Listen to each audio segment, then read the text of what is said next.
Now, moving over to the defense, and I do think they have issues as well, more specifically the Birds' pass rush or lack thereof, as that remains currently a major problem.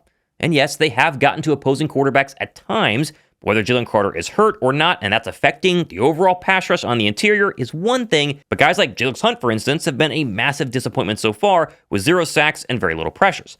I don't think our rush has been bad. The ball's been coming out pretty quick at times.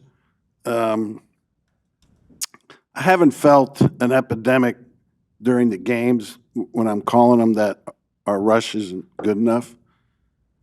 So, sacks are sacks. All of that, of course, does naturally lead into at least a quick conversation we need to have about adding an edge, maybe externally, to come in and help. As the Athletic's Zach Berman did tweet on Monday morning, quote, also on the topic of edge rushers, I think it's worth monitoring the results of the Dolphins game tonight. Now, of course, it's Tuesday. We know now the Miami Dolphins did not lose. They did beat the lowly Jets, but remain at 1-3 and lost Tyreek Hill for the season.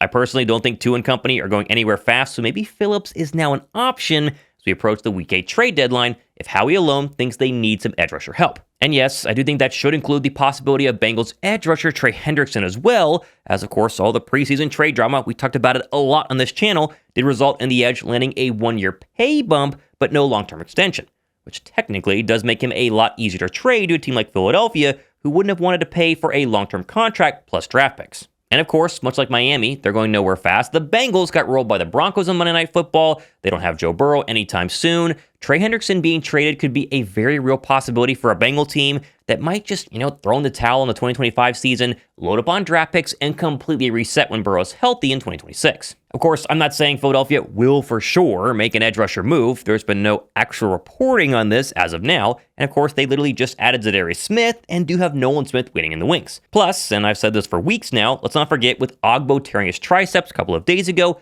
that should, emphasis on should, mean Azeez Ojulari finally gets to see the field. But, and let's be honest here, Phillips and more like Hendrickson are two names to definitely watch if Howie is seriously interested. And Fangio at least did say today he'd leave it up to Roseman to make the decision in the end. I think we're good with what we have. The numbers are dwindling.